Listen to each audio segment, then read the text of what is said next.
Welcome back to our channel kung saan tinatalakay natin ang pinakamainit at pinakamahalagang development sa AFP modernization. Sa mga nakaraang buwan, mas lalong umiinit ang usapan sa loob ng Asian defense community tungkol sa magiging direksyon ng South Korea at Japan pagdating sa defense exports at regional security partnerships. Sa unang tingin, parang magkahiwalay na balita. Una, ang posibleng pag-prioritize ng South Korea sa Pilipinas kaysa Indonesia sa bentahan ng KF-21 Boramae fighter jet, at pangalawa, ang halos tapos ng bagong offshore patrol vessel o OPV ng Japan na Sekore class. Pero kapag pinagsama at tiningnan sa mas malalim na perspektibo, malinaw na may iisang tema ang dalawang ito, ang unti-unting paglipat ng strategic focus ng key US allies patungo sa Pilipinas bilang mas maaasahan at mas kritikal na partner sa Indo-Pacific. Pero bago tayo magpatuloy, tandaan natin na ang matatag na Pilipinas ay hindi lang nabubuo sa lakas militar, kundi sa maayos na pamahalaan, paglaban sa korupsyon, pagtanggi sa political fanaticism, at pagsugpo sa fake news. Mahalaga yan para sa tunay na seguridad at katatagan ng bansa. Unahin natin ang South Korea at ang KF-21 Boramae program. Matagal nang kilala ang Indonesia bilang original development partner ng South Korea sa KF-21 project. Sa simula, malaki ang papel ng Jakarta, parehong sa funding at sa political signaling na ang KF-21 ay isang tunay na multilateral Asian fighter program. Ngunit habang tumatagal, mas lumalabas ang problema sa pananalapi ng Indonesia. Ayon sa isang tweet mula kay Hwarang ng @KDefense Insight, isang kilalang Korean defense insider, madaling hulaan ang mangyayari, mahihirapan ang Indonesia na bayaran ang Korean loan. Hindi ito simpleng speculation lang. May malinaw na konteksto ang sinabing ito.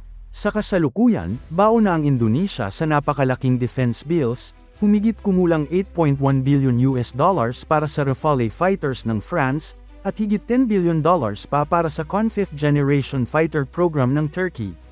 Dagdag pa rito, dati nang binawasan ng Indonesia ang share nila sa KF-21 development dahil, sa sarili nilang salita, hindi nila kayang magbayad sa oras. Para sa South Korea, hindi lang ito isyu ng politika o partnership. Isa itong isyu ng risk management at banking logic. Ang pagpapautang at pag-export ng advanced fighter jets ay hindi lang simpleng arms sale, ito ay long-term financial commitment na tumatagal ng dekada. Kapag ang partner ay may history ng delayed payments at sabay-sabay na malalaking defense commitments, natural na tataas ang credit risk. Sa madaling salita, para sa Seoul, lending to a partner who already slashed their KF-21 share because they couldn't pay is just bad banking. Dito ngayon pumapasok ang Pilipinas. Ayon naman sa tweet ni Parabellum ng @Horizon 3, isang Philippine defense insider, malinaw ang direksyon ng South Korea para i-offset ang risk na dala ng Indonesia. Ang aggressive marketing ng Korea Aerospace Industries o KAI ng KF-21 Boramae sa Pilipinas ay magiging isa sa top priorities nila pagsapit ng 2026. At higit pa rito, inaasahang maaaring ma-finalize ang deal ngayong taon mismo, kung saan target ng Philippine Air Force na kumuha ng 24 kFarads-21 Boramae fighters. Kung titignan, hindi ito basta hype lamang. May strategic logic kung bakit mas nagiging attractive ang Pilipinas sa mata ng South Korea. Una, mas malinaw ang alignment ng Pilipinas sa US-led security architecture sa Indo-Pacific. Ang South Korea, bilang isa ring major US ally, ay mas kampante na magbenta ng advanced platform sa isang bansang may malinaw na political at strategic alignment. Ikalawa, pagdating sa financing at credibility, mas maayos ang track record ng Pilipinas sa mga recent defense procurements. Oo, may delays at issues din ang Pilipinas, pero hindi kasing bigat at kasing laki ng sabay-sabay na commitments na pinasok ng Indonesia. Ang 24 na unit KF-21 acquisition ay mas realistic, mas manageable, at mas madaling i-finance kumpara sa multi-billion dollar overlapping programs ng Jakarta. Ikatlo, sa pananaw ng KAI, ang Pilipinas ay isang ideal showcase customer. Ang Philippine Air Force ay aktibong nagmo-modernize, may real operational requirements, at nasa frontline ng regional tensions, partikular sa West Philippine Sea. Kapag nakita ng ibang bansa na ang KF-21 ay aktibong ginagamit ng Pilipinas sa isang high-visibility security environment, mas tataas ang credibility at export appeal ng Boramae.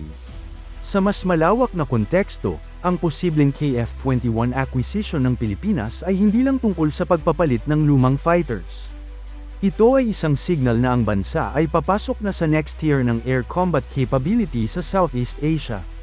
Sa panahon kung saan ang Indonesia ay nahahati ang focus sa Rafale, CON, at KF-21, ang Pilipinas ay maaaring maging mas focused at mas committed user ng Boracay platform.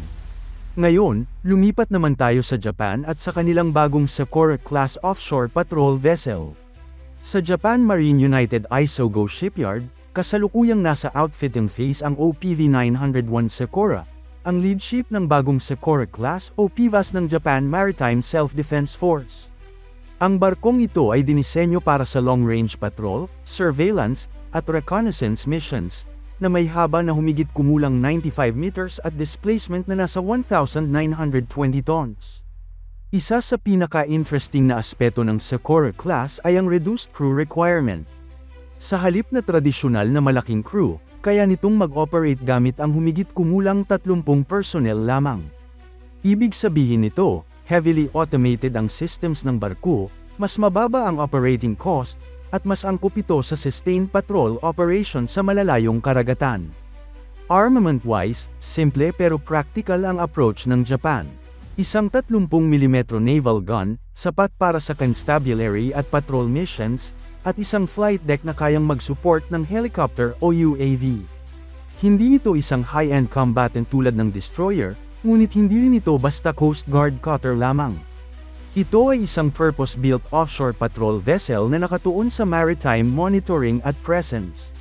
Ayon sa plano, nakaschedule ang commissioning ng OPV-901 Sakura sa early 2027.